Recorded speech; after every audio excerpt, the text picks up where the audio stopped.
Just got to do this. This is going to take me a little longer since Jeff is on vacation this week with his wife. It's his birthday. So if you don't know Jeff or you know Jeff, wish him happy birthday.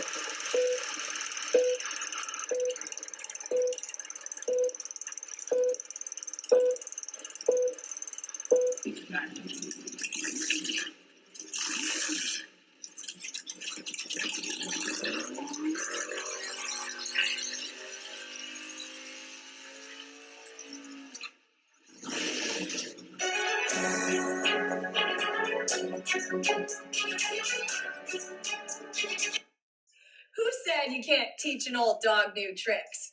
Hi, I'm Gail Rubenstein, the founder and CEO of a company called Retail Resilient, social selling for the car industry. And we help auto dealers, auto agencies, and vendors in the auto industry sell more cars, service more cars, and make more money using our social selling strategy. That includes TikTok, Instagram, Facebook, LinkedIn, and anything else you can think of. So if you're looking to invest thousands and make millions, we're definitely the social selling company for you. Like I said, who said you can't teach an old dog new tricks? If you run a service drive, you know these days, first impressions matter. But when your advisors are tied up with inbound phone calls, they tend to neglect their other, more important duties.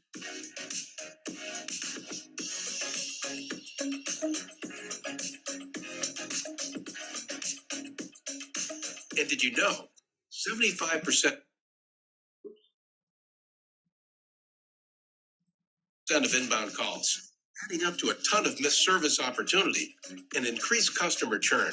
68% of callers actually go elsewhere if they can't get through, which means you could be losing $60,000 to $70,000 every month in service revenue simply from missing calls. So who will pick up? Introducing Brooke. Hi there. Your best service scheduling assistant. Brooke is the first intelligent digital voice assistant to answer, handle, and appoint all of your inbound service calls. Hiring Brooke means absolutely no call goes unanswered, boosting your customer satisfaction and reducing your overhead costs.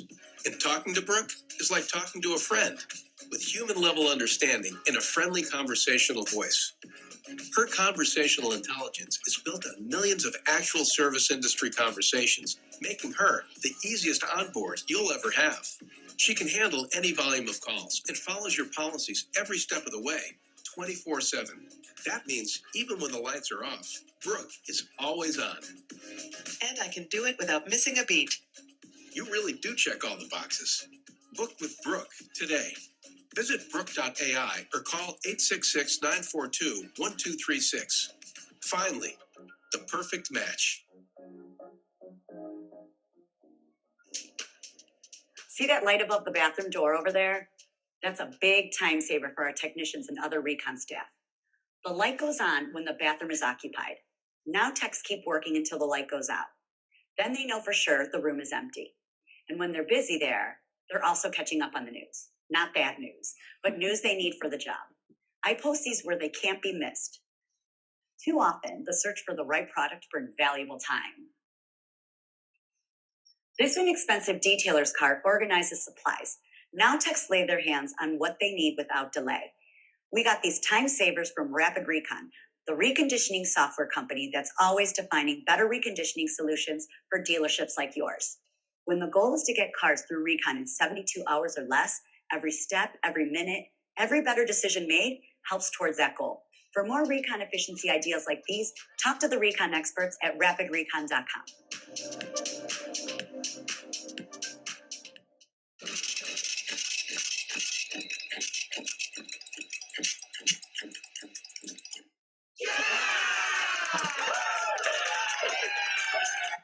And a special thanks to all our sponsors. The show would not be possible without them.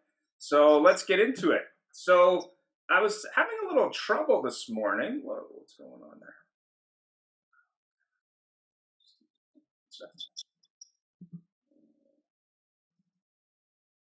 Trying to sell me stuff as I use the software. Interesting. It's a plus. Oh yeah. Nothing there. Second. Technical glitch. Let's close that up. Caused by Sean. Yeah, I was just about to say. It must be Brooke. Try again. Yeah. Sorry, I had to Here say we it. go. So I was looking for some books, and anyone in the BDC business might want to write a few. On Automotive BDC, there was a few, but they're more BDC generic. So Call Center Rocket Science,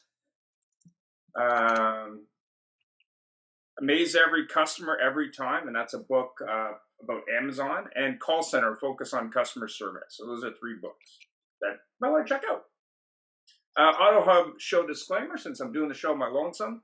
The views and opinions of the AutoHub show are strictly those of our guests. They don't reflect the views of Ian or Jeff or the AutoHub show, even though we may agree with them. Comments and everything else is all there. If you want to check out our disclaimer on our show page, you can, autohubshow.com. So today we're talking about in-house or outsourced BDC. Obviously, BDC has been part of what I've done in my past, but also we got some great speakers on today. So let's get into it. I'm just going to move this over. And how's everyone this morning? We also have Janice on from the Car Girls. God, it's all the old BDC experts on today. Fantastic. So I'm going to go ahead and intro guests. I'm going to start with Sean, since he joined the show a little bit late today, but that's all good. Sean's from the beautiful city of Montreal. I'm not sure where he is today, but Sean, maybe you could tell us a little bit about the BDC Alchemist and what that's all about. It's all about coaching, inspiring, and developing people to perform to their best when they think that, they've reached the pinnacle. First thing of all, very humbled to be with Sarah and Reed and Janice. I've been following all you guys for a long time, so pretty cool actually to be amongst you guys. And hello to everybody else. Was under the rooftop for 18 years. Started off washing cars. In my ascent, I did basically everything from advisor, service manager, booking appointments. I did actually booking appointments for a good 4 to 5 years. Receptionist, cash, you name it, jockey, porter, what have you. And built my first BDC back in, I believe it was 07 or 08. I was on my way out, probably similar to everybody on your panel. I actually quit the auto industry 6 or 7 times in my first 7 years. But then I stumbled across what is known as the BDC. This is way before CRMs and what have you. Everything was being done by hand. And it was just basically an amalgamation for me of everything I've ever done under the rooftop. And I just organically gravitated towards what it was. And it's just very much about constantly, in pursuit of discovering the unknown, always trying to stay a step ahead and trying to provide value to the departments that we serve, because the BDC does serve the sales and service department. So started my own business about 3 years ago, going really well. It's brought me to a lot of places, met a lot of great people, and here I am. Fantastic. Thanks, Sean. So Sarah from the beautiful city of Charlotte, North Carolina, tell us a little bit about you. Hi, everyone. I'm Sarah Van Tine. I'm the VP of Sales for Quantum 5. I've been in retail automotive for a long time, over 14 years, and almost a little over a year ago, joined Quantum 5, built the People First BDC program, which was something I was super passionate about, which, as the name suggests, putting people first in the customer process and in the dealership process. BDC has been my passion for over a decade now. I've done built sales BDC, service BDC, had a variety of different approaches to it. It's just evolved as our customers have. So it's been a awesome journey, and I'm looking forward to what's coming down the road. Fantastic. Thanks for that. Reed. And Reed is in, where is Reed? Reed is Omaha, Nebraska, the telemarketing capital of the country. Oh yeah, why is that? Because we don't have accents. Not only that, but we are located in the Midwest, so we could call East Coast and West Coast and get an extra couple hours out of the day. Oh, okay. I think it had something to do with the cost of calling too. It was cheaper to call the East Coast from the Midwest than it would be from the West Coast. Oh, okay. Interesting. But So I talk mean, about your background. again, I started at West Telemarketing in 2000 when I was 14 years old. I luckily moved into the car business when I turned 21. I had a very successful career in the car business, and in 04, the internet department came available. I took advantage of, getting all those leads, and then in 2015, after a successful sales career, I was launched more into a BDC specific. I worked for Proactive for a year traveling, and then started on my own. During that time, though, I did run into a coaching opportunity to learn the foreign language of coaching. So I learned, that when I come in and I'm not so insatiably curious and I push my agenda, I get, a lot of pushback. So I'm definitely growing as an individual. So I'm thankful to be here. Fantastic. Larry from beautiful Philadelphia, Pennsylvania, home of the cheesesteak, and where I went to my undergrad, actually. How is everybody today? Nice to see everyone. I was a salesperson. I wound up being a dealer. When I sold the store, I helped someone recruit and train. They were absolutely horrendous. So I started my own company, Career Changers USA. In 2012, my mission is to have as much fun and destabilize as many things as I possibly can. And that's my mission. That's what I continue to do. By the way, I'm extremely empathetic to BDC. I started one at my dealership, and I'll never forget the salesman that came to me cursing, "Why the f did she bring that guy in?" And we made $6,000 on this guy. But I think that continues to be the attitude. It's instead of realizing that these people are feeding you leads, it just seems like it's a good reason to have a temper tantrum and not appreciate what's an incredible asset. How was that, Ian? You told me to pump up all the BDC people. Absolutely. I mean, the funniest exercise when I set up BDCs to have was to have a new salesman or an older salesman come spend an hour in the BDC and do what they do. And that always kind of put them in their place pretty quickly. They're like, yeah, I think I'll go back to sitting around. Yeah, right. Thanks for playing. Don, go ahead. Hi, Don Graff, Automotive Advisors. I got into the BDC a little bit differently. I am a graduate of the NADA Dealer Academy. I worked for Maritz Sales Improvement. I was trained by JD Powers and Associates at Duke Consulting. I was a general manager of Boston Toyota. When I came back to New Jersey is when I got exposed to the BDC, and I worked for the Prestige Group, and I got my big break with Flemington Car and Truck Country. I managed 15 dealerships, 25 individuals. We were doing 4,000 cars on the internet because my people I worked for believed in process, and we used process to drive those sales. They believed in input and output, and pretty much I utilize those principles and the core values of my strategies to develop profits for dealerships, focusing on people, process, visibility, and of course the financial aspects. We had 35 brands, 15 dealerships, so I was responsible for all those 36 websites, all those back ends. We had rentals. We threw rentals out, and we saved $250,000 off the bat. And I made the CFO my best friend. So that's a lesson for everybody. If you want to make the boss your friend, save them some money off the bat. Fantastic. Thanks for that. Just so you know, obviously we're going to ask some questions, everybody. And of course, I'm sure we'll have some politically correct and incorrect answers. But anyway, let's get into it. So what's the state of BDCs in 2022? Obviously, there's been some change over the last few years, and there is every single day in automotive. But what do you think has happened in BDCs during that time? And let's start with Sarah. Yeah, in 2022, I think we've seen a big evolution in the last couple of years, right?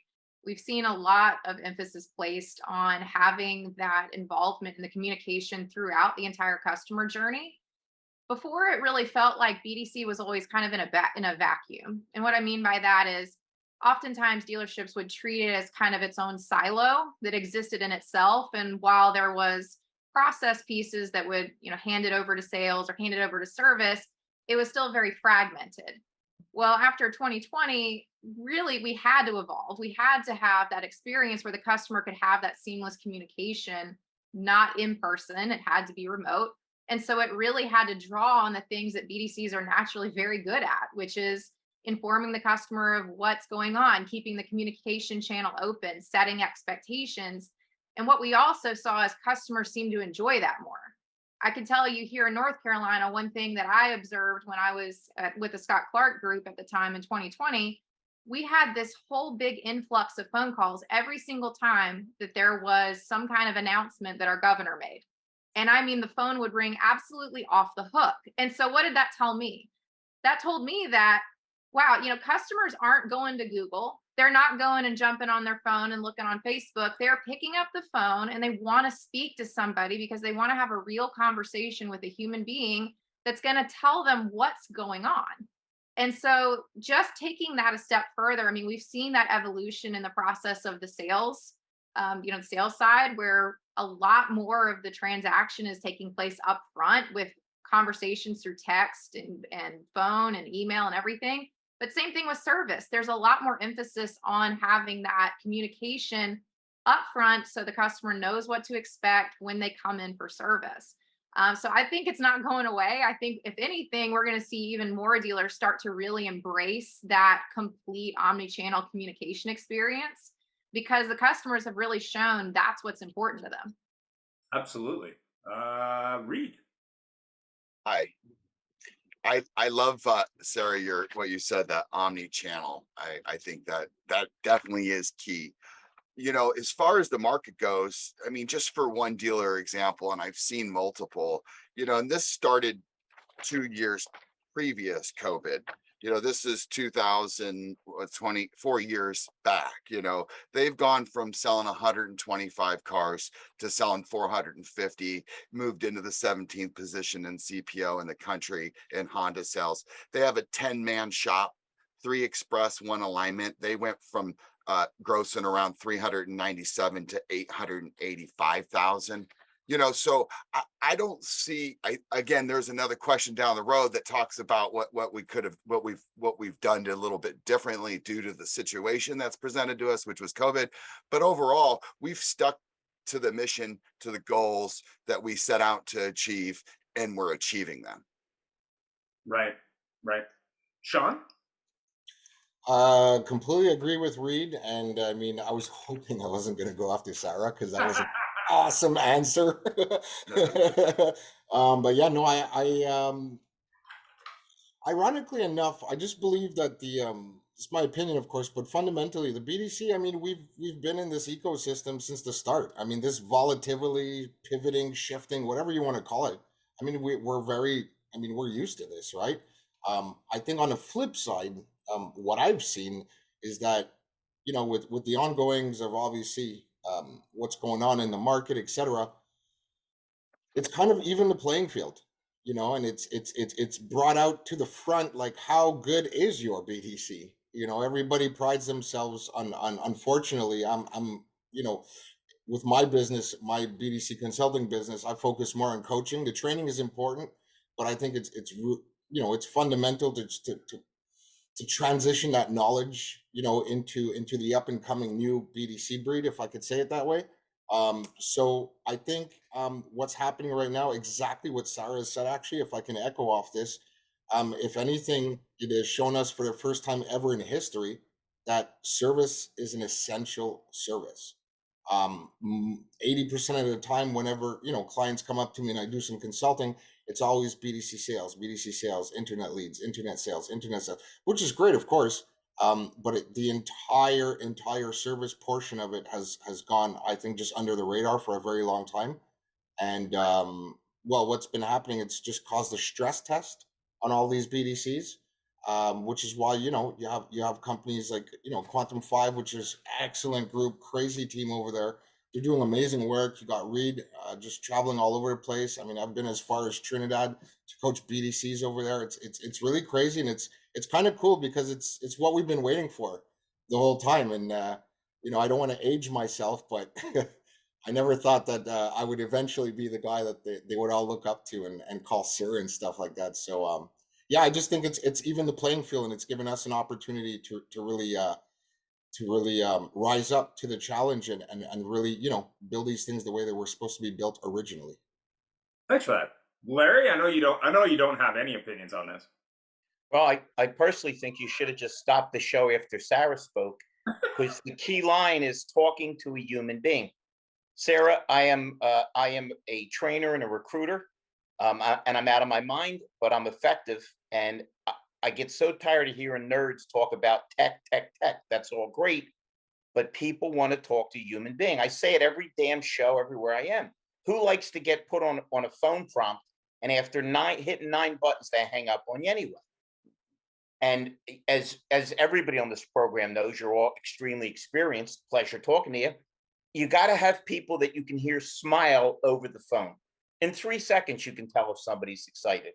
It's a difference between, oh, welcome to, or can I help you? Not really. Is there anybody here that's puppy just didn't die? So it's all about human beings. And the interesting thing with COVID is it forced dealers to do things that before they would have jumped off a bridge, right? Oh, it's all remote. What the hell's wrong with all remote? You're kind of forcing people to communicate over the phone. Sarah, I'm not bragging. Thank God I got 250 dealers that I'm currently helping. 250. I kind of feel like Sean does. I wake up and go, shit, all these people want to talk to me. It's crazy. And I get maybe 200-300 candidates a day.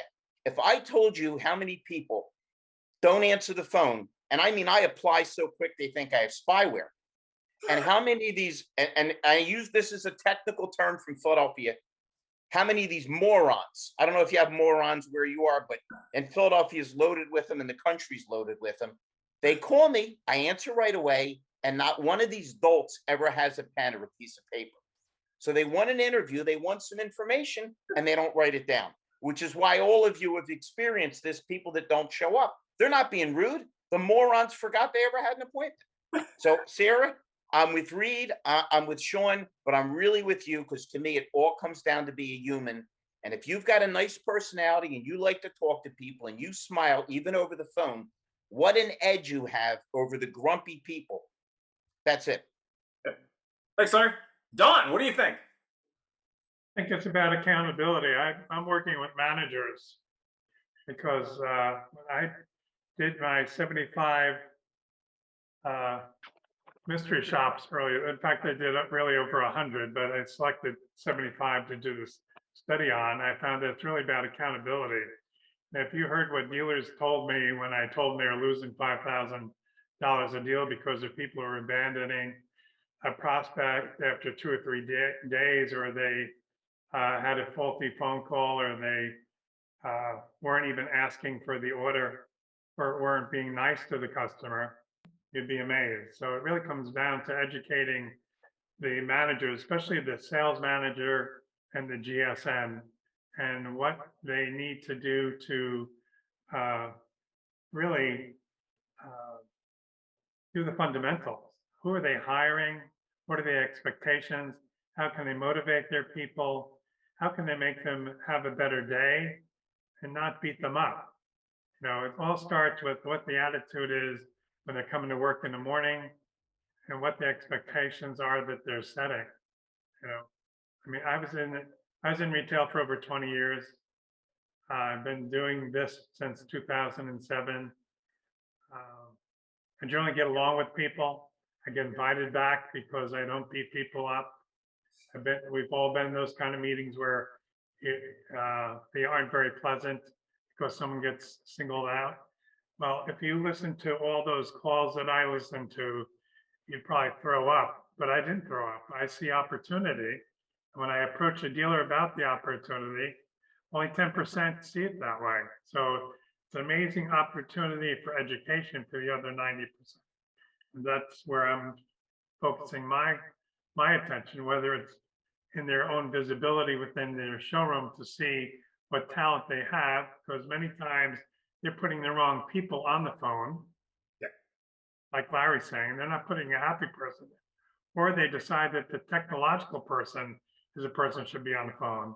Something's wrong with that picture. You need a gregarious person on the phone. You're not putting a closer on the phone. No, Don, I'm excuse gonna me. close you in 5 minutes or less. That's Don, not the Don, person you put on the phone. that's because there's such disrespect in dealerships for BDC. Instead of realizing what a key it is, because you can't sell anybody unless there's somebody the heck in front of you. It's almost in a lot of places, and I'm all over the country and a little bit in Canada, it's almost an afterthought. Yeah, I mean, and to if anyone's interested in Don's piece, I've put it in the chat, but you can feel free to reach out to Don if you want that detail. I had the opportunity, didn't make that many calls, but I made a few for a local dealer I was working with, and it was like it's like I rewinded 20 years. I mean, the response was the same as it was 20 years ago when I was training BDCs. The email response was really not much better. Even with big groups that I compared, it was really kind of sad that people part of it was just missing. It was MIA, and that the thing I think is why Sarah was talking about. That people, there's a governor who's got a problem. Everyone's calling someone they could talk to because the governor ain't talking to that. I mean, we had from Bob Ruth Ford, we had Rob Ruth on. And he was flaming the governor of Pennsylvania because the governor of Pennsylvania was saying, "Don't sell cars. We should close all the dealerships." Yeah, he did. He shut them down for 6 months, didn't he, Larry? He most certainly did. If any of you would like to say hello to the governor of PA, I have him in the trunk of my car. I can open it up. Just give me a minute to bring him in. Yeah, I mean, it was really interesting. I think, if you talk to someone like Sarah and the quantum people, it goes back to onboarding. Let's do a selection process. Let's bring the people along.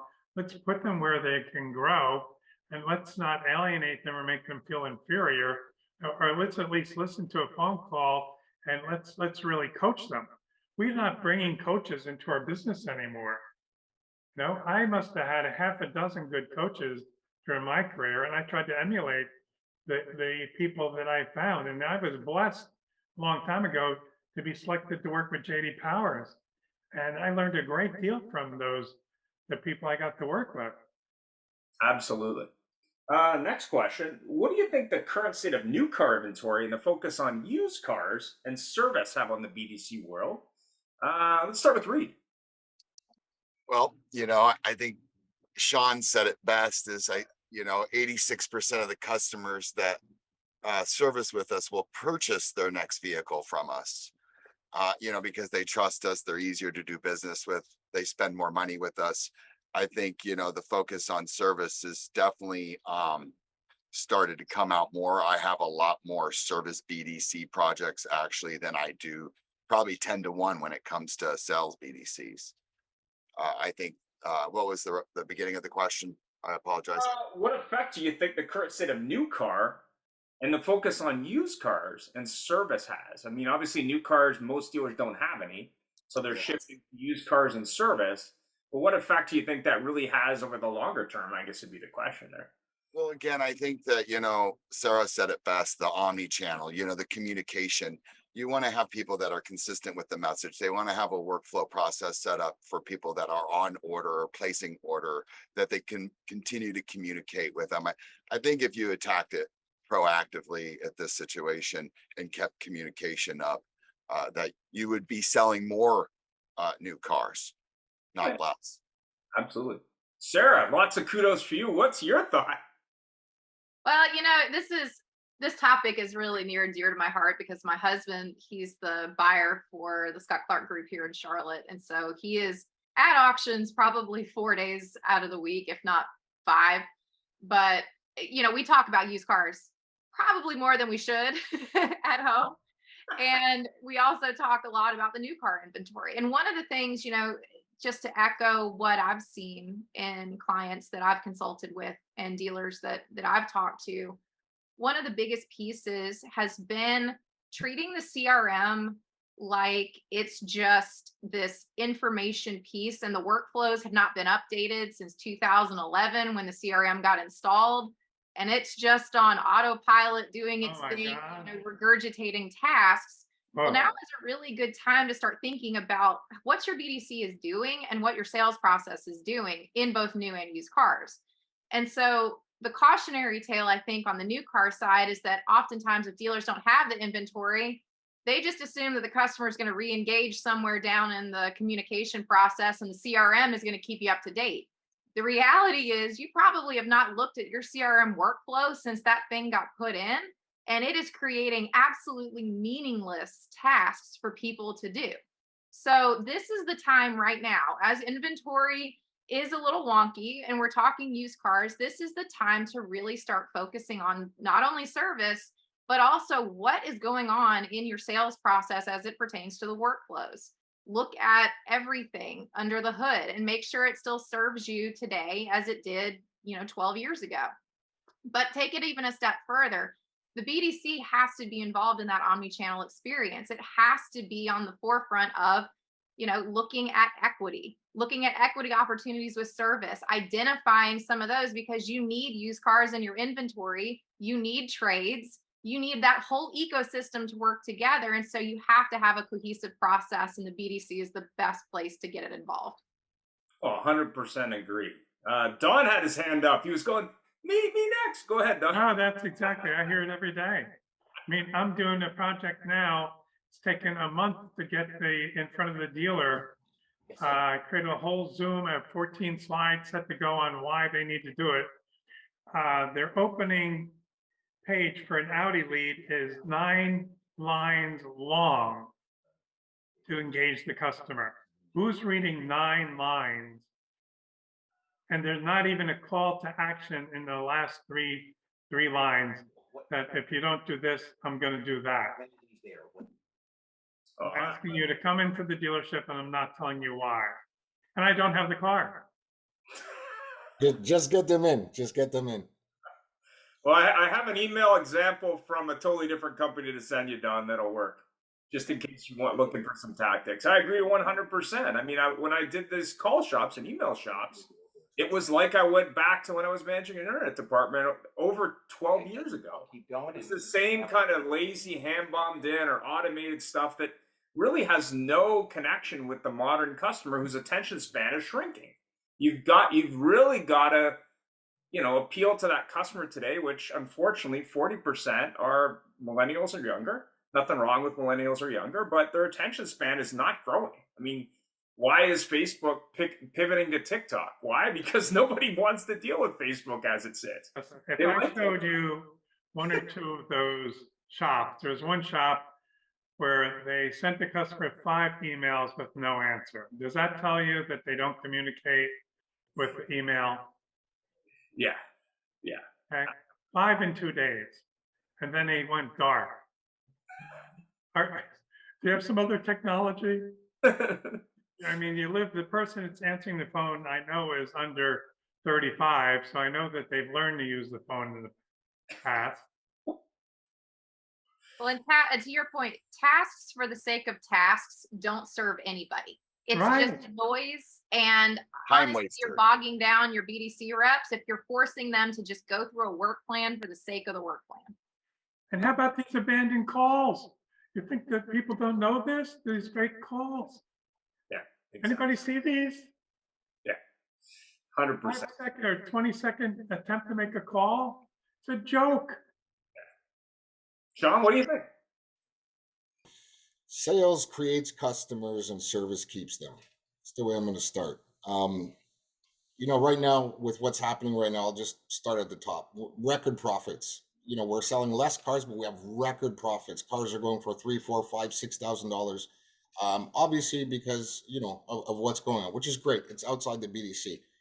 What I'm doing right now with my clients is I'm really, really, really trying to cement the concept of circular economics. Okay, what are we doing with these profits? Why are we not using these profits and re-inputting that into training and re-inputting that into coaching towards the BDC people that have just been ignored for the longest time? I really feel right now that we have to be strategically patient with a very high sense of urgency. I love kind of an amalgamation, basically what everybody's saying. But I echo Reed. I mean, now is the time, kind of like Sarah. and Reed and Don, everybody basically said it. I think now is the time to use this downtime to do a complete audit, just a complete top to bottom audit. One of the customers I was working with, actually, I'm training the BDC manager, and the other day she was kind of like, well, there's not much to do. I'm like, all right, good. Get a paper and a pen. Let's go. First of all, the phone number was wrong on their website. The chat only popped up on the homepage. It didn't pop up on the VDPs, et cetera, et cetera. So I literally within 7 minutes went through just just their website, and she was like, "Oh my God, like I wouldn't have known this." And I'm like, "Well, you have to know this." Don was saying it before, accountability. You And can't then when just you don't have a special up till the 15th day of the month. yeah, exactly, right. Okay? So ultimately, I like to refer to it as circular economics. Just to use Right. profits to fuel the growth and the development of your BDC, and ultimately focus on the inputs, and the outputs will take care of themselves. We should be far more concerned right now with trajectory than we are with results, because the results that Right. we're getting right now are not going to last. I mean, these Right. record profits are not going to last. What is going to last is systems and processes and workflows and cadences. So, absolutely, to Sarah's point, to Reed's point, relevant contact, get some training in there, get some coaching in there. I mean, anybody can answer this. How much training do we really give towards the BDC? It's always salesman training, or it's always, service advisor training, but how much training do we really put into BDC? So you get out of it what you put into it. 100%. Larry? Well, I said on another podcast recently that if you made dealers look at their own website, you'd have to give them the phone number to the suicide prevention hotline. Because most of these websites, it's a joke. It's like the guy had to be drunk or high when he put them together. The phone numbers are wrong. The information doesn't gel. So let's flip this on its head. I've been visiting. I had a crazy month this past month. I was in Florida twice. I was in Canada, and I was in Indiana. And I got a chance to meet with all the dealers and all the GMs. And I sat with them and said, guys, let's take this apart and put it back together. First of all, you're making incredible profits. I mean, it can be a little disheartening when things are tough to learn. What a great time to audit your processes, audit your people. But more importantly, think about it. You don't have any new cars. Yeah, it sucks. Wait a minute. You're making not only great profits on used cars, but you're not having a video that comes in and says, this is all the features on a Honda or Ford. That means what would happen if you, doing the traditional used car walk, you brought some BDC people out. Now you're getting everybody involved. Everybody has to be a little bit more hands-on rather than reading out of a book what the sport package is. It's really an opportunity to make people better, to entrench, as you all said, to audit what your processes are. It's really an opportunity. I mean, as a trainer, I'm licking my chops because I can only imagine what things are going to be like when this thing flips around, because people have gotten into atrocious habits. So I just see it as an opportunity. Get your people together, less pat answers, tie in I always was big on sales service meetings. Man, get the sales and BDC together, buy some pizzas, let the used car manager go over the things. I see it as an opportunity. And I'm with everyone on this show. The neglect of the BDC and not realizing what it could be and not pushing the right training and the right support, it's just ridiculous. Fantastic. Thanks, Larry. Next question is, when dealers ask, is it better to have an in-house BDC or outsourced BDC, which is the better answer? And I'd like to bring Janice in on this as well, just because she does outsource BDC, so maybe she has some opinions. But let's start with Reed. Deal. I don't mind starting. Now, so if you pick up the phone, I think that Larry said it best. They have the dealership suicide hotline, and you call these service departments and you send the recordings or even the sales recordings over to the general manager, the principal. They all go, God, I'm glad I didn't have a knife next to me. Yep. And I'm wondering, well, how come they haven't made that call themselves? Mm-hmm. And that goes to Don's subject, is where's the accountability piece? So when it comes to, doing 100 things at 1% and trying to do, I think it's more that you can only do one thing at 100%. So the dealer's trying to be telemarketing facilities. I honestly, I just don't see it working out so well for them. Now, I do see a lot of success in outsource because when you call them, they answer the phone. That's their job. That's their one thing. Now, do I think that it works? Like I have a dealer down in St. Louis that we do them both. We have inside working on going after, 12-month inactive customer decline recall calls. And we have the outsource doing the same thing with and handling it. I mean, so we're working as a team because as we all know, there's a ton of activity. There's a ton of missed opportunity and I think more the merrier. So I say both. But if I was in and I didn't want to take on the headache and the pressure and the project of starting a new business and a new career, I would say outsource it to a professional. That's awesome. Sean, what do you think? Sorry if that cost us jobs, Sean. No, actually, I'm doing well, so I'm good. Deal. So I figured that was. Great question. It's loaded for me, so I'll be super transparent. Had you have asked me this question 4 or 5 years ago, because I've built about 11 BDCs in my career over 20 years, and I've built them literally from the ground up. The hardest ones are always the reconstruct because you have to tear them down and rebuild them, right? My God. So that I came from that avenue, and I'm not knocking anybody's path. Everybody's journey is their own. That was just my journey. So had you asked me that 5, 6 years ago, the thought of outsourcing anything was like needles in my eyeballs, right? But I will be honest. I later on in my career, when I jumped on LinkedIn, I did meet this wonderful individual named Wendy Reeves, and we were kind of going back and forth on some posts. And I stood my ground, but she stood her ground too. And later on, we're really good friends today. She made me a believer.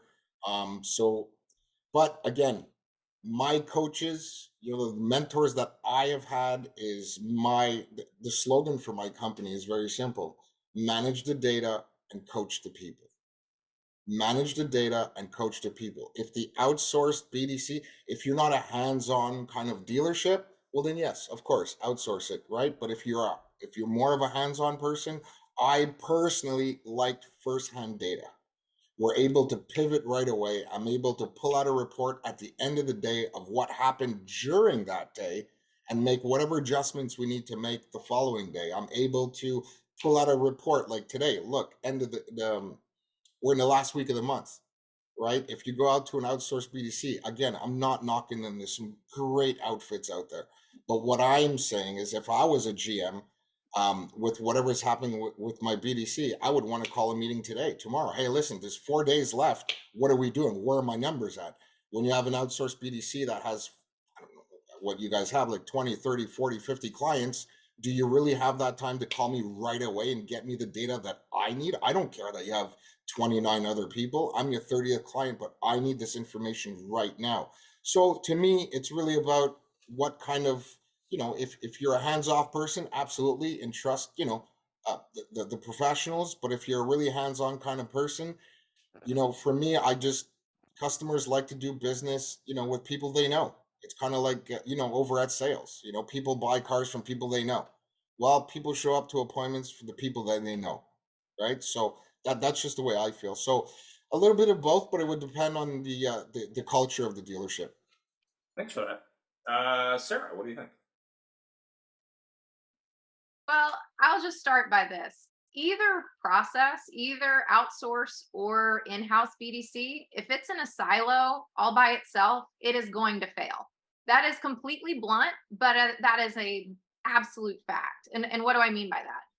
Well, if you have an outsourced BDC because you as a dealer do not want to deal with overflow phone calls, you know that people aren't answering the phone and you're just doing this as a stopgap, but then you literally never look at a report that they send you, never look at a hot alert that they send over, never bother to even open the email whatsoever when that performance manager is trying to communicate with you, then you have created a recipe for disaster.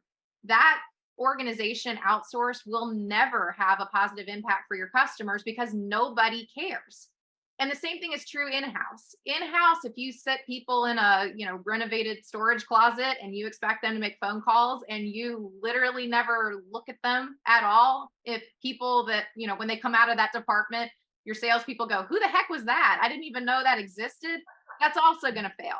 So the biggest thing on either one of these choices, this has to be a measured thing that you as a dealership look at, and you have to look at the data and make a decision about what your customers are telling you. And really, in-house or outsourced, there's benefits and there's cons to both. It just really ultimately boils down to execution. Now, I'll say this, in-house personally is going to be what I would go to, because again, I really value the people, and that's something that I've been truly passionate about in my career. And just to tick on the side of in-house, we all are in a staffing shortage right now.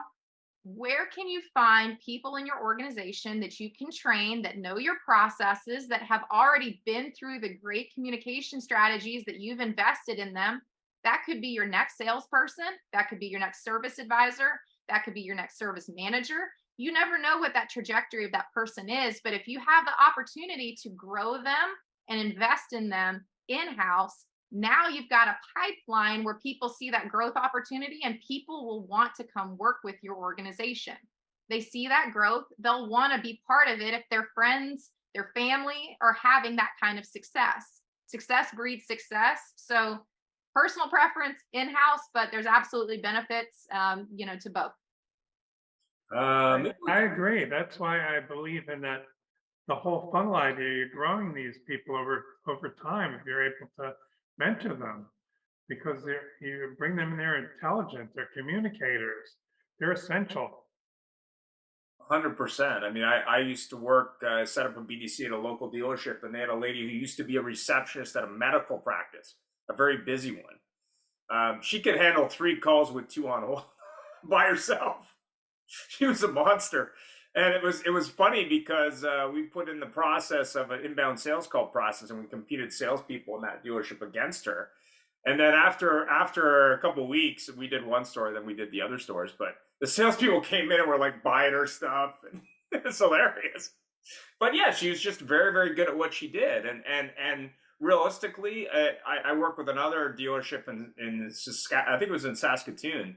And it gets to be about negative 45 Celsius there. If you haven't experienced that, I don't recommend it. They were outside in a temporary building, like in the back. I mean, it was like your typical example, but it was just a situation where the philosophy of that dealership was not in line with what they were trying to get done. So, Larry, maybe you have some thoughts on this. What do you think on the staff? I think it's situational. I tend to lean with Sarah. In-house, but unfortunately, a lot of dealerships I visit just don't have the capability. They don't invest or believe enough in the BDC to coordinate it. And in that case, I think you have to go outsourced, because it's too important to not have that pipeline open. So ideally, if you've got the right general manager, if there's the right kind of communication, if they embrace the BDC, I would go in-house.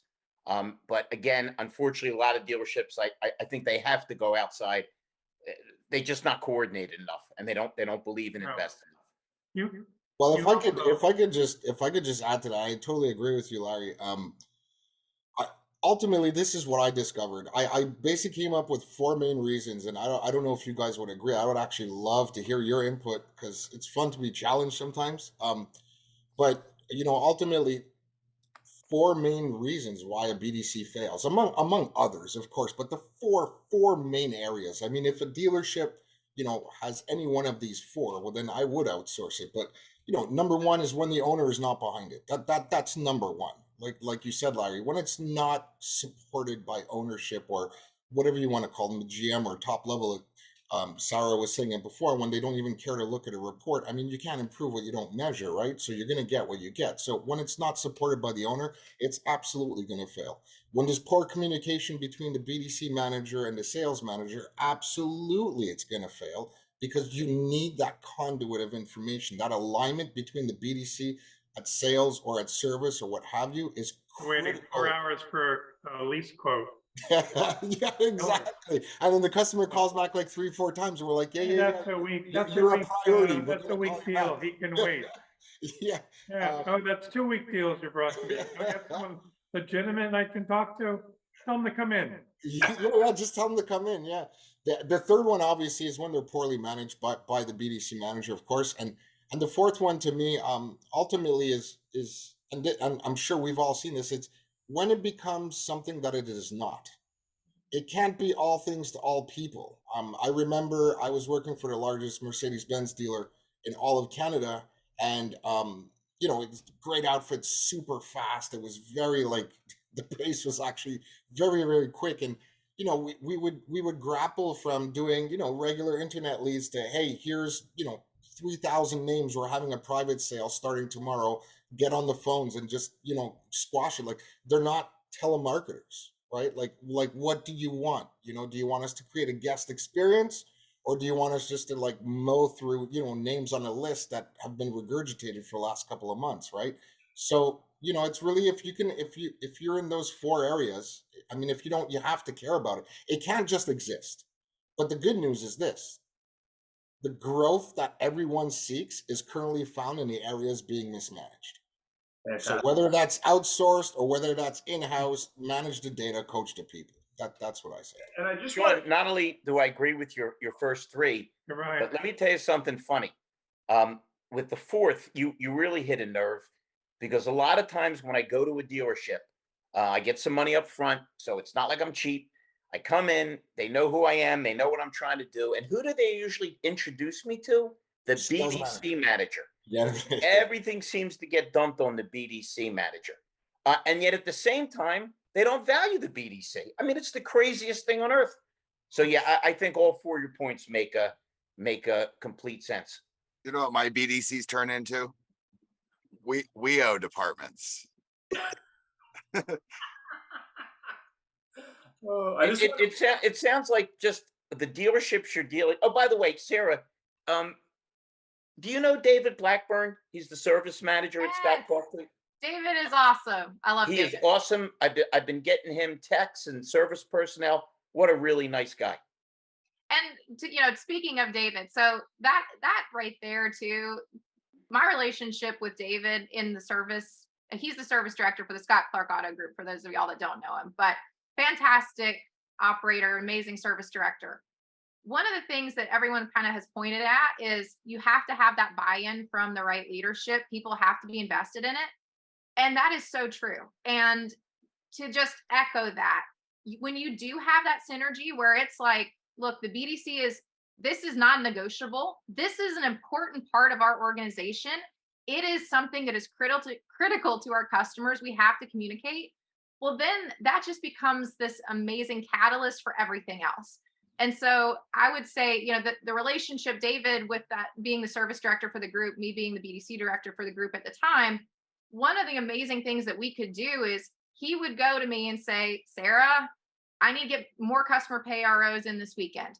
I need to figure out something. What are your ideas? Okay, well, what if we looked at some different campaigns? He started talking about, you know what, Lexus customers. We're a Toyota store, but couldn't we get some customer pay Lexuses, and we could use maybe the oil change parts? Could you get a list together? Like, how many people roughly would that be? Could you figure out marketing? What does that size and scale look like? Literally within 4 hours, we had a cohesive strategy. We had the marketing. We had everything ready to roll. And then we deployed it. And it was something that he called me on a Saturday. And I'm like, oh boy, well, if he's calling me on a Saturday, something's up. So I answered, and he goes, I'm sitting here in the drive and I'm looking at 30 Lexuses that y'all set appointments for today. And we had literally just executed that 2 days prior. And so, Sarah, excuse me. Don wants to know, how quickly did you answer the phone when he called? Oh man, if you've got my cell number, if I am not on another call, I'll answer immediately. Or I'll do the thing too. I can't break this habit, but if I call you, I will ask you if it's a good time. I can't shake it. Well, do me and your organization a favor, because David Blackburn swears by me. You look like you got your hands everywhere. Let them all know if they need any kind of sales or service personnel. you know Larry Feldman, and even though I am a little shy, I can come out of my shell and help the rest of the organization. It's my pleasure. Thanks for that very much, Sarah and Larry. I just wanted to bring Janice in. She runs an outsourced BDC, very versed person. She had some comments on this, so go ahead, Janice.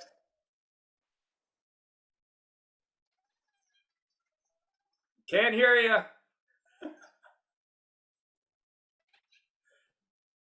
Give her a minute.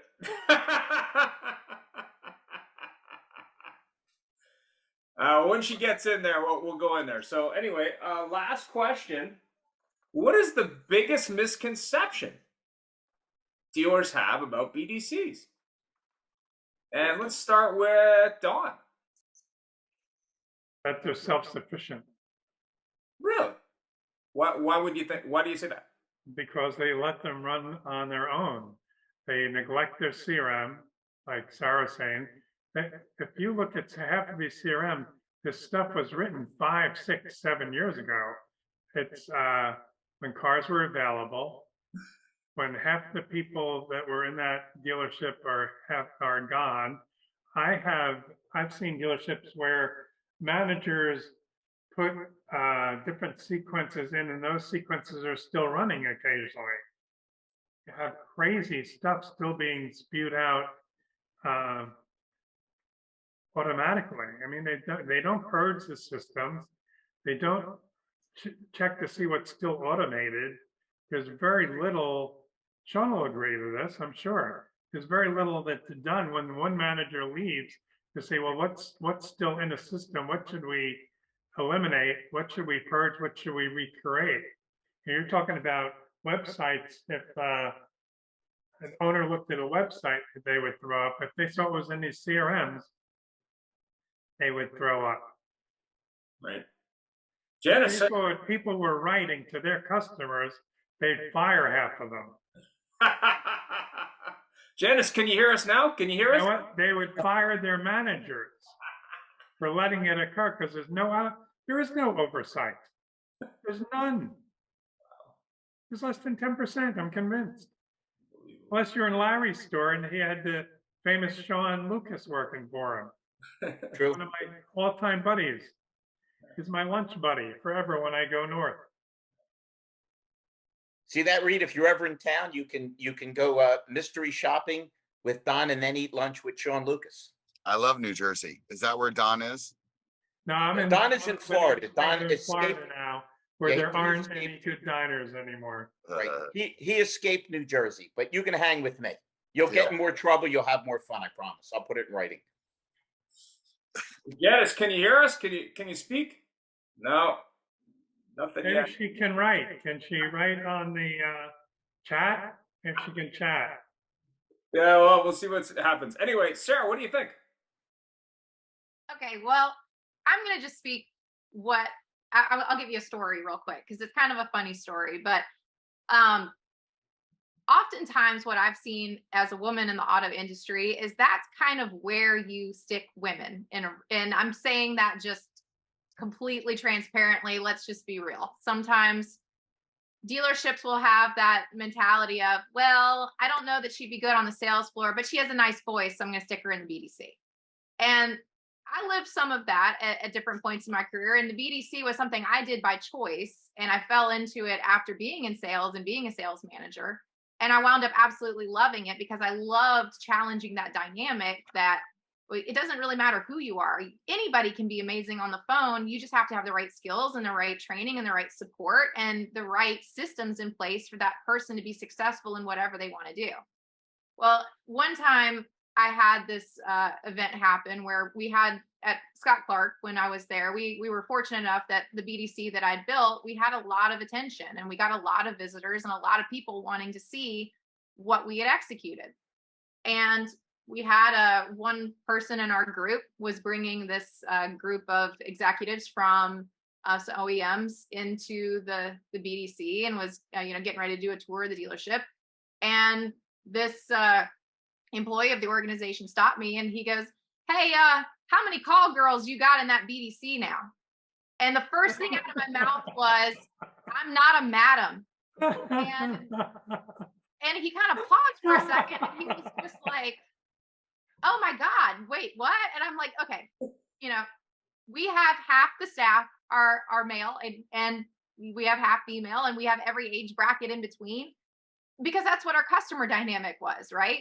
It didn't matter. Like we had a very, very diverse staff. We had different ages, different groups. And while, the thing that we always coached on was you have to have respect for everybody because your customers are unique. Your customers are diverse. You have to have respect for everybody. You can come from different walks of life. You can look different. You can be different, but you have to have that foundationally for a BDC to be successful.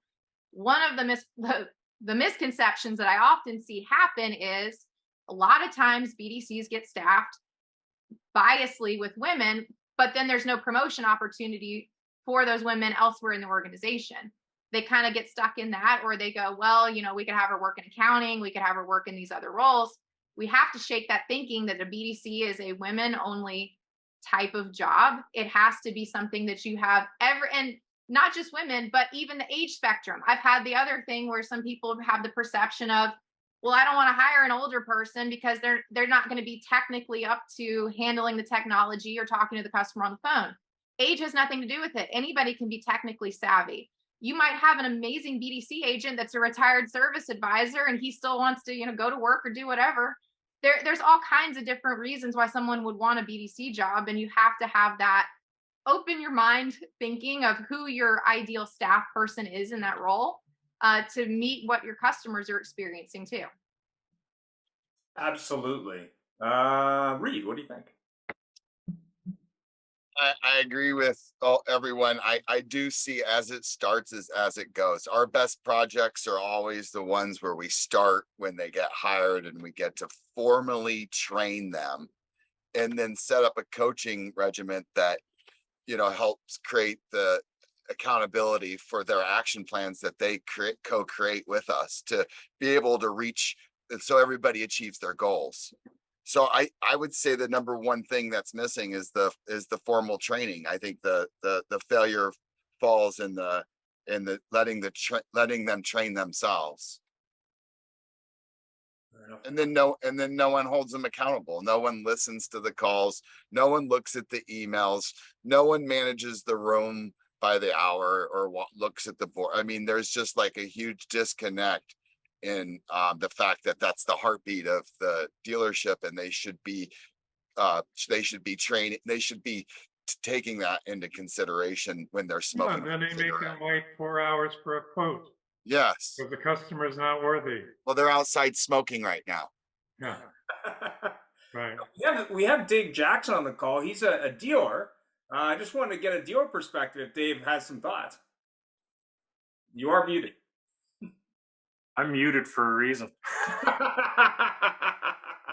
I'm just getting some insight. It's interesting.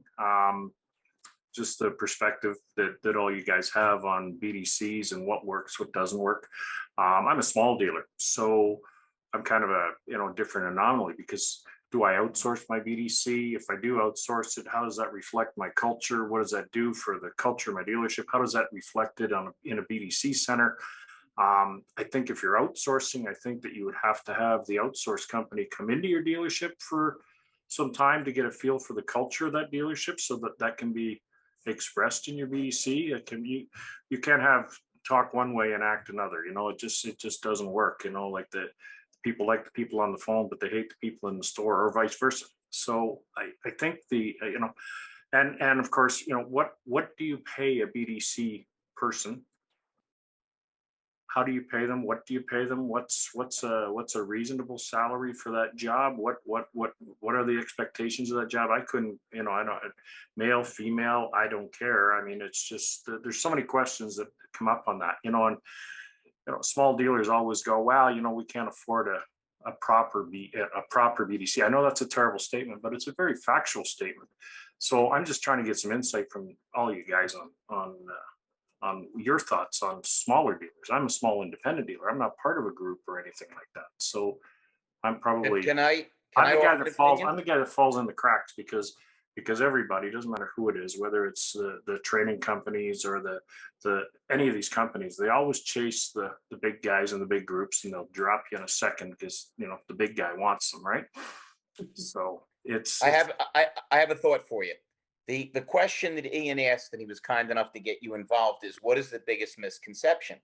And I think the biggest misconception, in my humble opinion, is they don't understand what BDC stands for. They think it's people that answer the phones. It's the Business Development Center.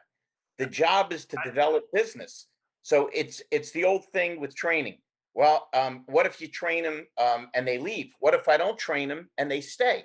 No. So if the people can develop the business, if they're brought in the right way and supported the right way, not only do they pay for themselves, they grow your business. Yeah. So I think that's the key. People not understanding it's the business. I think I answered that question though, but what is the biggest misconception? From my perspective, that's my biggest misconception. Am I too small to have a BDC? Should I outsource it? I mean, like, we don't. If you're a small store, and again, it's just my opinion, I think a small store is even more ideal to have an indoor because it's a smaller staff. More Yeah, you can tie people in a little easier with the BDC. Hey, you're talking to somebody. This person's job is to strictly help get people in here, so you have someone to talk to. Maybe in a giant place, you can say, "Listen, I got 19 stores. I'm going crazy because I can cross sell." But I think in a small store, it'd be ideal. And you got I'm not a BDC guy per se, but you've got a lot of people on this call that are experts with BDC, and I bet you every one of them, if you reached out, would help and throw you some ideas. Absolutely. And just to give you a sense, Dave, and I know it's a great question, that's why I brought you in. Believe it or not, I did train a BDC agent, a solitary BDC agent at a big store in the big town, if you're familiar, Fort Capel, Saskatchewan. If you're not familiar with Fort Capel, there's 2 intersections. They got 2 now? They have 2. They have a Subway now, I hear. Okay. They have 3 places to stay: a bed and breakfast, the Night Brawler bar, and then a motel that's from the 60s. That's I've got 13,000, but I got $1.5 million 20 minutes down the road, right? So we did a private sale. The owner got because he didn't invite everybody. Sounds like Mickey Mouse is on here. Community. Why didn't you invite me for the private sale? There's 2,500 residents. Yeah, well, I think what happens in a smaller store, you have these great ideas for a BDC, but then the BDC person ends up doing exactly what you don't want them to be doing, because there's not the job kind of falls by the wayside. It really does. Well, if I could weigh in on the original, well, first things first, this is totally not a pitch, but it kind of is, I guess.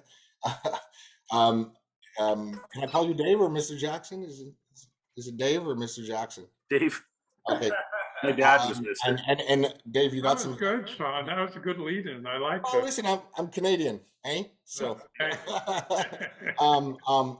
yeah, Dave, I would love the opportunity to talk to you. I know that there's some heavyweights on this call, but I would love to talk to you, one little guy to another little guy. What's this? We get a terrible feedback going on here. Yeah, Janice, can you mute Janice, please? Yeah, we have to mute Janice. Yeah, Thank you. Okay, so before I actually answer the question of the misconception, I'll just throw some really quick stuff at you, Dave, because I love discovery calls and stuff. The first thing that you want to do, little or big, is what I like to refer to as reverse engineer. You need to first define exactly what you want your BDC to be before you even start hiring people, putting someone in a seat. What do you want this thing to be? Like, what does it do? What are the campaigns? You need to look at where you're falling short and how is this person going to help you move forward. At the end of the day, like Larry said, it's the D in BDC that's important. Development. How is this person developing your business? Give you rough numbers. I'm not sure. When you say you're a small dealer, if you're doing under 500 customer pay work orders a month, you're considered small. If you're doing about 150 sales internet leads, well, 120, roughly 120, 130 is where you're going to start to need to get another person with regards to size, if you will. So one of the biggest misconceptions, I've been going at this for 20 years, built 11 of these.